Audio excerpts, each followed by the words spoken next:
Hello students, this is Ravi sir taking mathematics Devashay international school. Last time हमने जो chapter शुरू किया था lines and angles, right. Last time हमने उसके बारे में कुछ बेसिक कॉन्सेप्ट्स के बारे में नॉलेज लिया था, कुछ टर्म्स को हमने डिफाइन किया था, राइट। आज भी हम इस लेक्चर के अंदर जो है कुछ बेसिक कॉन्सेप्ट्स के बारे में थोड़ा और जानकारी लेंगे, ठीक है। उसके बाद में भी आगे के एग्जाम्पल्स और जो एग्जाम्स हम प्रूव करेंगे, ठीक है। तो आज जो हम पढ़ रहे हैं स्टूडेंट्स, लास्ट टाइम हमने जो टॉपिक को छोड़ा था वो टॉपिक था पेयर्स ऑफ एंगल्स, यानी कि एंगल्स की जोड़ी, राइट। तो कुछ पेयर ऑफ एंगल्स के बारे में हमने उस टाइम पे जानकारी दी थी। अब इस बार हम देख रहे हैं लीनियर पेयर ऑफ एंगल्स, ठीक है। लास्ट टाइम हमने एडजेसेंट एंगल पढ़ा था, ठीक है। तो लीनियर पेयर ऑफ एंगल्स किसे बोलते हैं स्टूडेंट? देखो, if non common arms of adjacent angle. तो एक बार जो एडजेसेंट एंगल के बारे में हमने पढ़ा था उसके बारे में थोड़ी जानकारी लेते हैं। एडजेसेंट का मतलब है आजू बाजू में, राइट। तो ऐसे दो एंगल्स जो एकदम नजदीक नजदीक में आएंगे, ठीक है।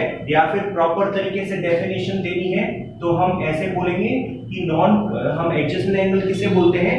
एडजेसेंट एंगल वो होता है जो दोनों एंगल्स का एक कॉमन आर्म होता है। तो ये जो ब्लू कलर से लाइन है ये कॉमन आर्म कहलाती है। इस एंगल के लिए भी ये है और इस एंगल के लिए भी ये कॉमन आर्म है। एक कॉमन आर्म होता है, दो अनकॉमन आर्म्स होते हैं। तो ये जो रेड कलर से जो मैंने आर्म्स ड्रॉ कर रखे हैं वो अनकॉमन आर्म्स कहलाते हैं। प्लस तीसरा, दोनों एंगल का मीटिंग पॉइंट जो है वो कॉमन होता है। तो B is the meeting point दोनों एंगल्स के लिए। ये हमने एडजेसेंट एंगल के बारे में जो है जानकारी ली थी।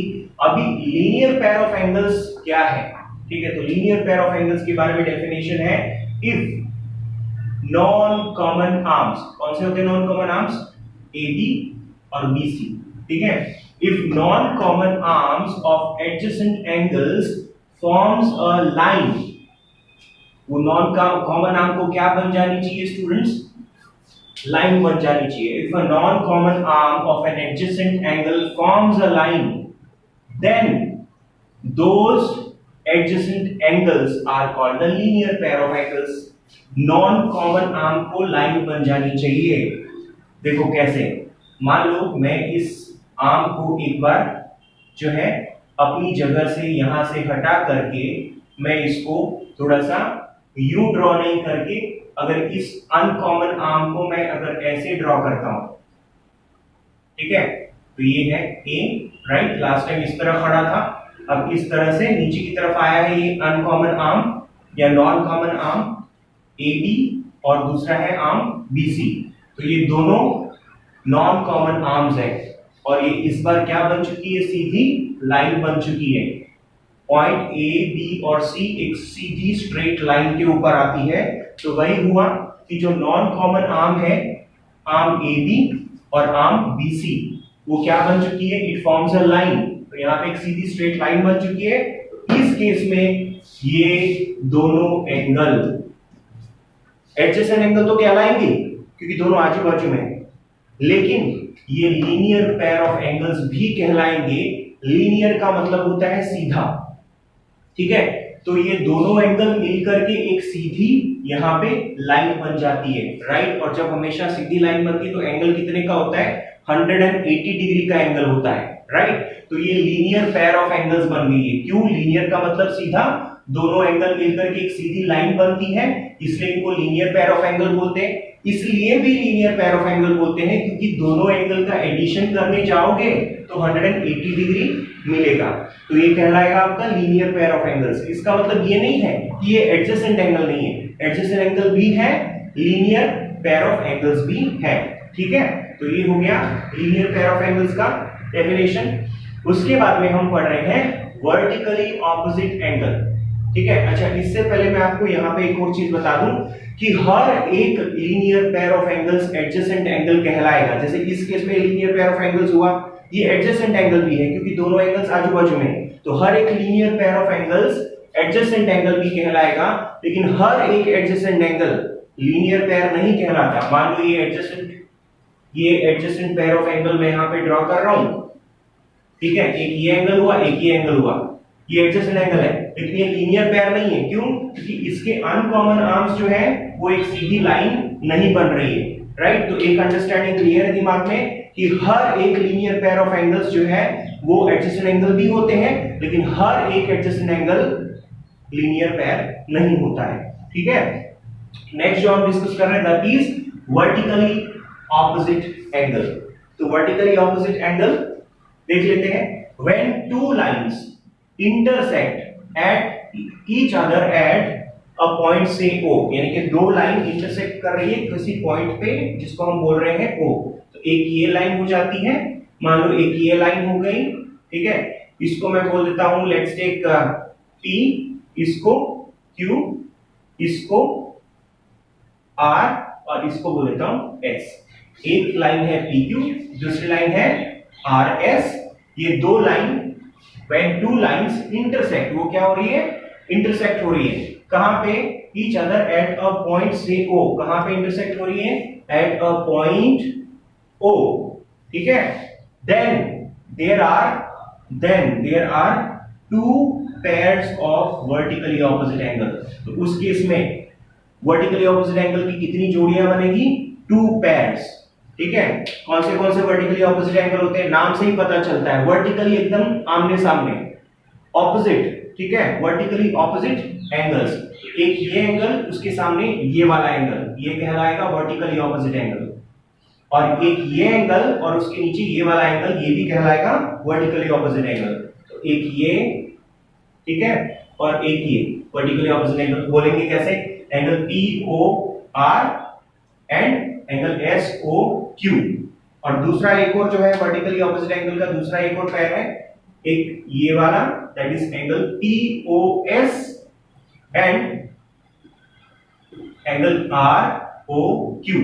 ठीक है, तो आमने सामने एक ये हो गया वर्टिकली ऑपोजिट एंगल और एक ये हो गया वर्टिकली ऑपोजिट एंगल। तो ऐसी दो पेयर बने, एक जोड़ी ये है, एक जोड़ी ये है। ठीक है, एक और प्रॉपर्टी आपको याद रखनी है, वर्टिकली ऑपोजिट एंगल हमेशा इक्वल होते हैं। अगर मान लो स्टूडेंट ये अगर लेट्स टेक 80 डिग्री होता है तो ये भी 80 डिग्री होगा, यानी कि vertically opposite angles are always equal. ठीक है, अगर ये मान लो कि लेट्स टेक 100 डिग्री है, ठीक है, तो ये भी 100 डिग्री होगा। हमेशा vertically opposite angles are always equal. ठीक है, तो ये हो गया वर्टिकली ऑपोजिट एंगल। अब हम एक और केस देख रहे हैं students, intersecting and non intersecting lines के बारे में। ठीक है, तो किसे बोलते हैं इंटरसेक्टिंग लाइन, किसे बोलते हैं नॉन इंटरसेक्टिंग लाइन, वो चेक कर लेते हैं। लेकिन उससे पहले जरा ये चीज समझने की कोशिश करते हैं कि मान लो हमें कोई भी दो लाइंस दी हुई है, एक लाइन का नाम है PQ, दूसरे का नाम है RS। कोई भी दो लाइंस हमें दी है, तो कितने केसेस हो सकते हैं स्टूडेंट्स, टोटल 3 केस हो सकते हैं। या तो वो दोनों लाइन एक दूसरे को इंटरसेक्ट करेगी, काटेगी, लाइन PQ एंड RS, या तो वो एक दूसरे को नहीं काटेगी, दैट मींस वो हमेशा पैरेलल रहेगी। और तीसरा केस क्या हो सकता है, वो एक दूसरे के ऊपर आ जाएगी, एक दूसरे के ऊपर लाई हो जाएगी। ठीक है, तो देखो सबसे पहले केस में इंटरसेक्टिंग लाइन किसे बोलते हैं, when two lines have a common meeting point. जब दो लाइन का एक कॉमन मीटिंग पॉइंट होता है, देखो एक ये लाइन है, एक ये लाइन है, कॉमन मीटिंग पॉइंट कौन सा है, ये वाला कॉमन मीटिंग पॉइंट है। ठीक है, तो when two lines have a common meeting point then such lines are called intersecting lines. इसका उल्टा हो जाएगा non intersecting line. When two lines does not have any common meeting point या any common point, तो उस case में जैसे कि यहां पे देख लो ये दो लाइंस है, यहां पर भी एक भी इनके बीच में कॉमन मीटिंग पॉइंट नहीं है, राइट, तो ये हो गया नॉन इंटरसेक्टिंग लाइन। तो याद रखना स्टूडेंट्स, ये हो गया इंटरसेक्टिंग लाइन जो कभी पैरेलल नहीं हो सकती, और ये नॉन इंटरसेक्टिंग लाइन है, जो नॉन इंटरसेक्टिंग लाइन होगी वो हमेशा पैरेलल होगी। और इनके बीच में जो डिस्टेंस होगा perpendicular common distance, perpendicular common distance कौन सी होती है, यहां पे मान लो मैंने एक पॉइंट ले लिया, तो यहां से सीधी 90 डिग्री पे जो मैं सीधी लाइन ड्रॉ करूंगा ना, उसको बोलते हैं परपेंडिकुलर। वो परपेंडिकुलर कॉमन परपेंडिकुलर कहलाता है। क्यों? क्योंकि वो सीधी लाइन नीचे वाली लाइन के लिए भी है, और ये सीधी लाइन ऊपर वाली जो लाइन है PQ, उसके लिए भी सीधी लाइन है, परपेंडिकुलर है, तो दोनों के लिए परपेंडिकुलर है, इसलिए इसको बोलेंगे कॉमन परपेंडिकुलर। और ये जो डिस्टेंस होता है स्टूडेंट्स पैरेलल लाइन के बीच में हमेशा इक्वल रहता है। लास्ट टाइम डिस्कस कर चुके हैं, इक्वी डिस्टेंट होती है, पैरेलल लाइंस एक दूसरे से इक्वल डिस्टेंस पे होती है। ठीक है, ओके। और लास्ट वाला केस है जहां पे लाइंस जो है एक दूसरे के ऊपर आ जाएगी।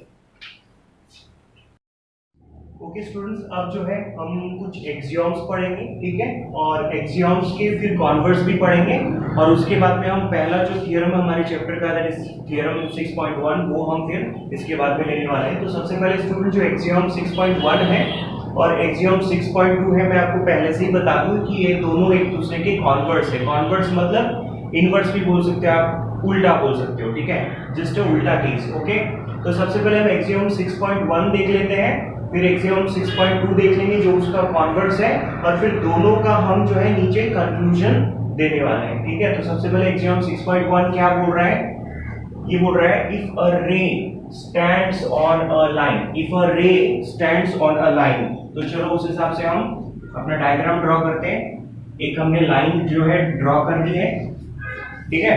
If a ray stands on a line, अब इसके ऊपर मैं कोई भी जो है रे ड्रॉ कर देता हूं। ओके, ये हो गई एक रे, और जैसे स्टूडेंट्स इस स्ट्रेट लाइन के ऊपर मैंने एक रे जो ड्रॉ किया है, हमारे यहाँ पे दो एंगल्स का फॉर्मेशन हो चुका है, एक ये और एक ये, ठीक है। Okay, if a ray stands on a line then the sum of two adjacent angles so formed is 180 degree।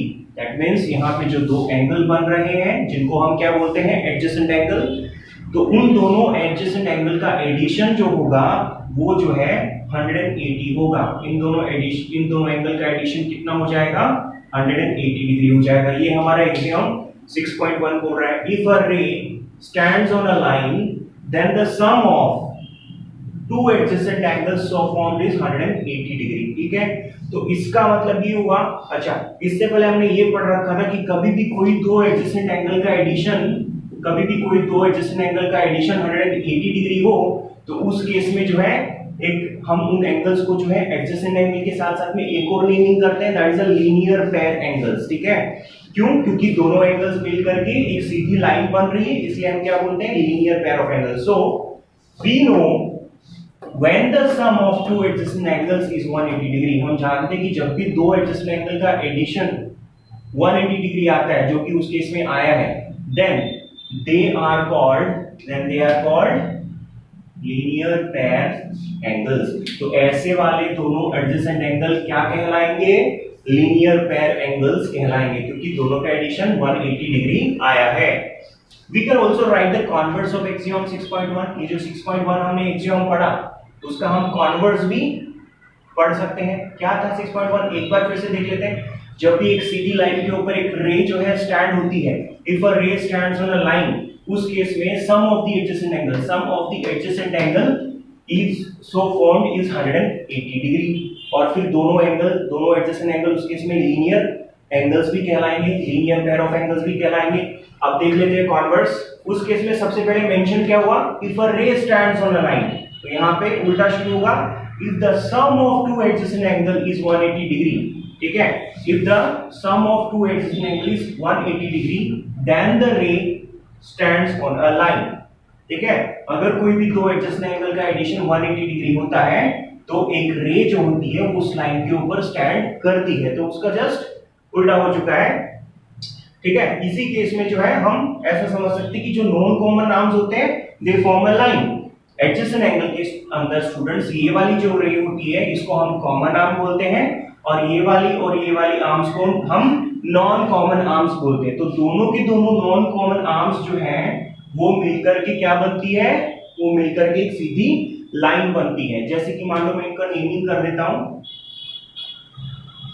ये हो गया ए, इसको हम बोल देते हैं बी, इसको सी और इसको डी। तो एंगल ए बी डी और angle C B D are both adjacent angle, और यहाँ पे जो नॉन कॉमन आर्म है एक इस बाजू है that is angle A B, arm A B, और यहाँ पे जो है दूसरा है arm B C.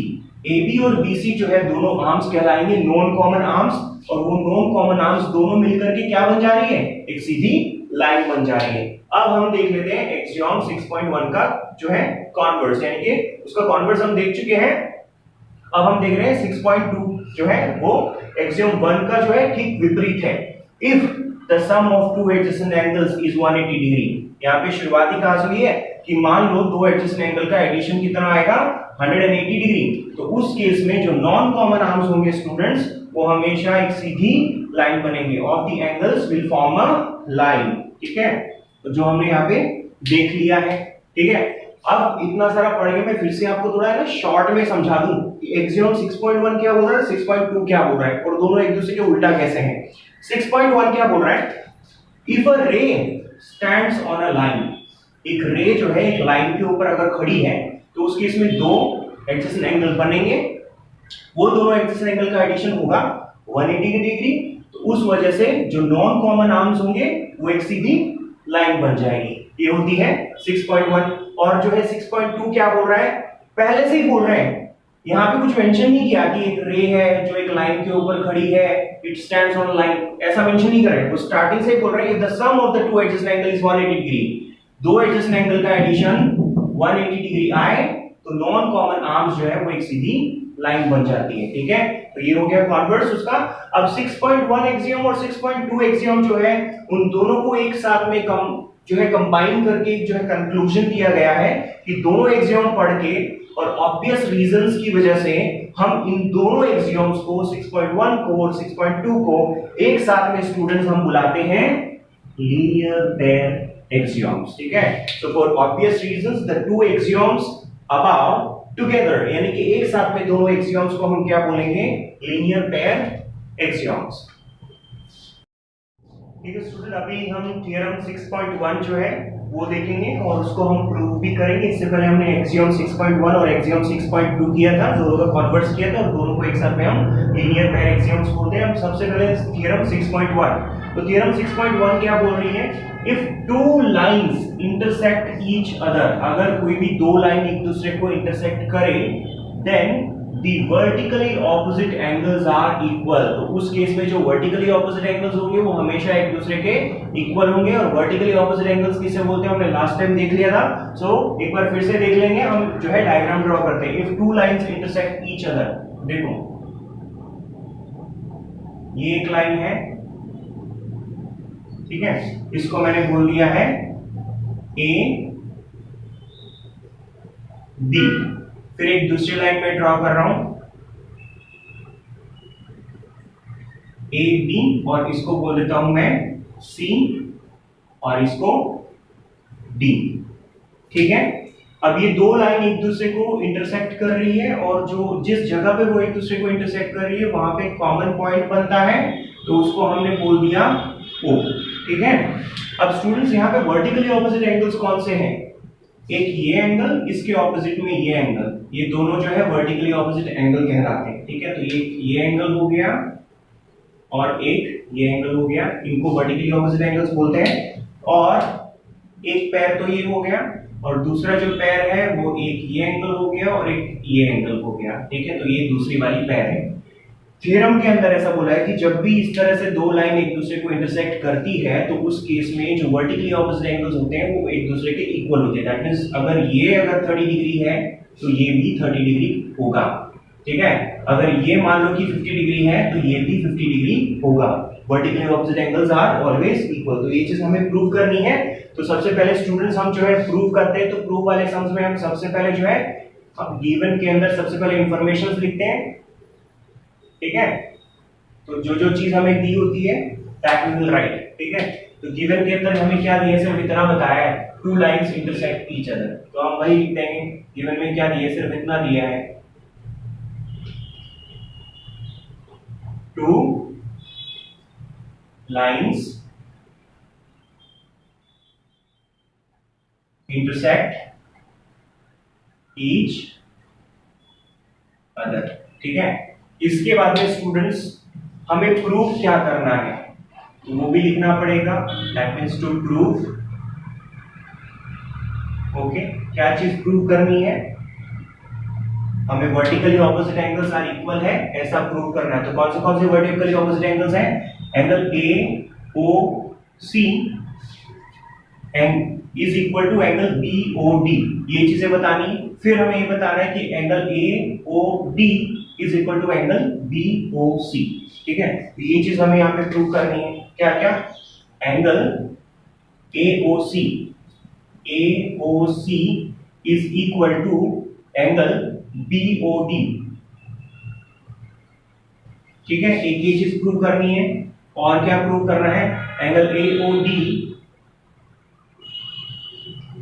Is equal to angle BOC। ठीक है, तो हमको थ्योरम में क्या दिया है? Two lines intersect each other, सिर्फ इतना दिया तो हमने गिवन में लिखा। हमें प्रूफ क्या करना है? तो टू प्रूफ में हमने लिखा angle AOC is equal to angle BOD।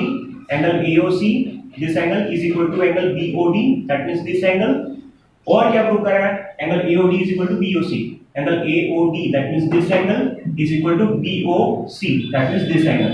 तो ये दोनों जो है पेयर ऑफ एंगल्स एक दूसरे के इक्वल है, वो हमें प्रूव करना है। अब हमारा जो है प्रूफ स्टार्ट होता है। ओके, तो सबसे पहले प्रूफ में हम मान के चलते हैं कि मान लो AB और CD जो है ये दो लाइन इंटरसेक्टिंग लाइन है, और वो कहां पे इंटरसेक्ट कर रही है? O पे इंटरसेक्ट कर रही है। So we will write late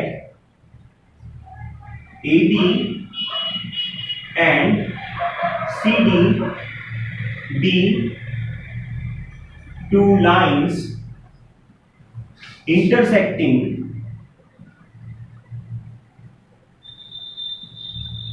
कहां पे इंटरसेक्टिंग एट O।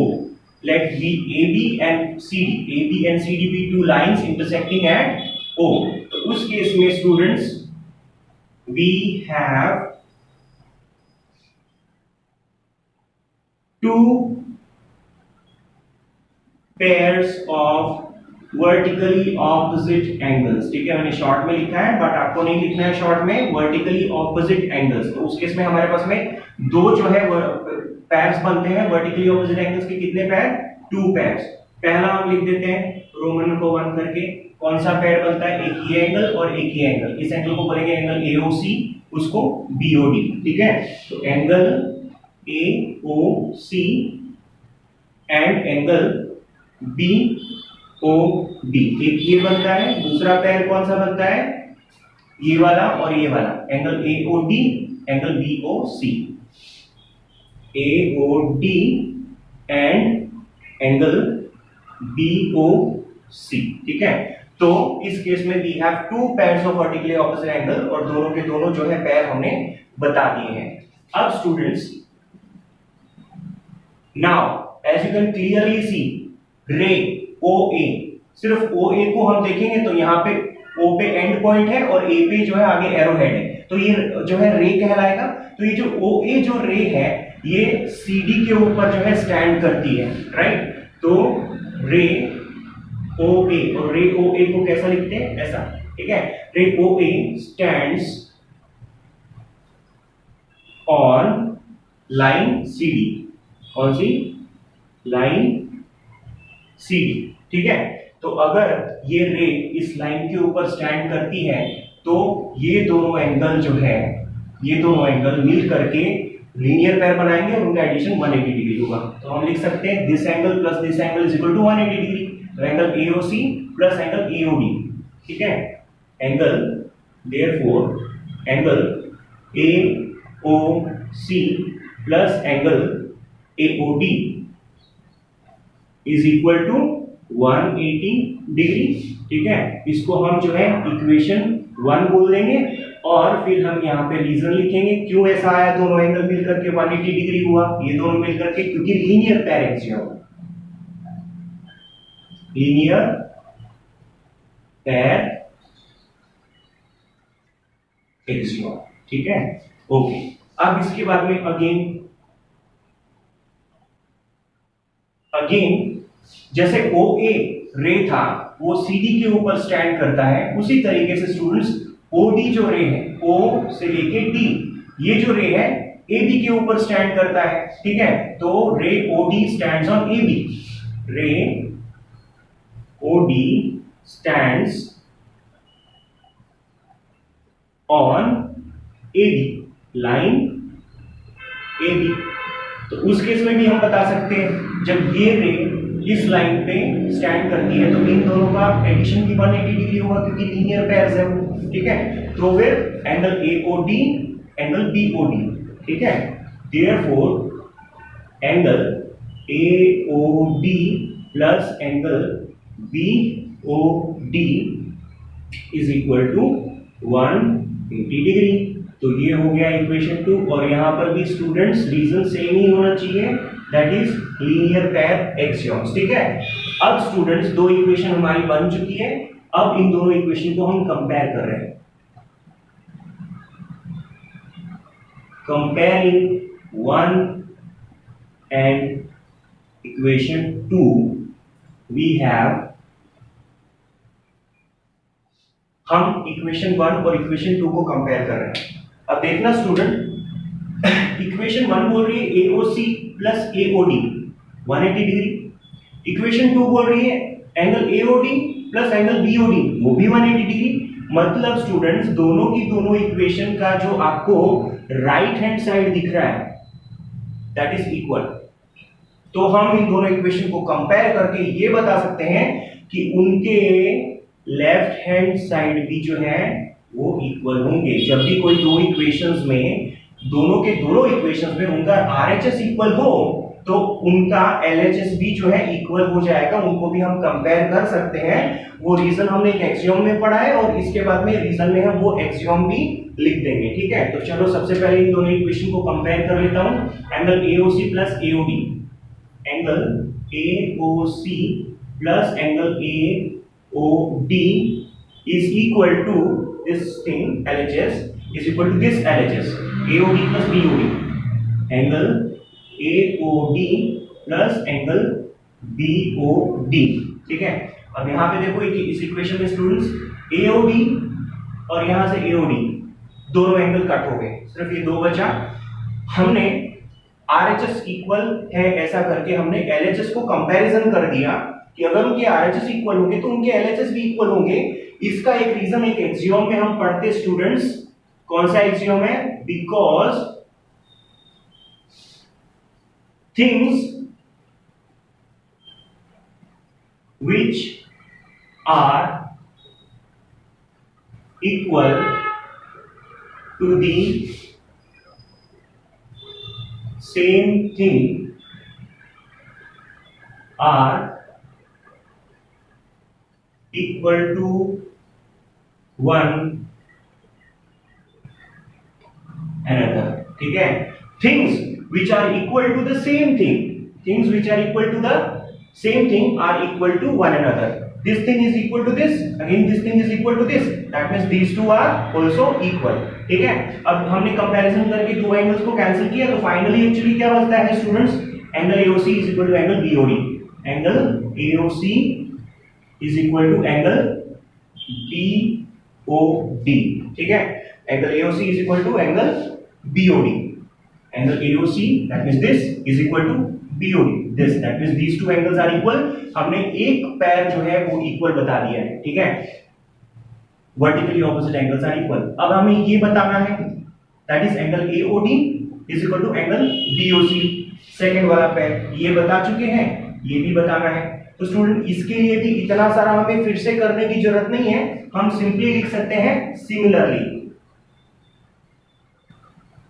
सिमिलरली दूसरा वाला पैर कौन सा है? That is AOD is equal to angle BOC,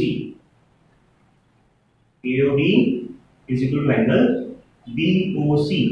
ठीक है, तो दोनों के दोनों पैर हमने प्रूव कर दिए, hence we can write hence proved। Okay students,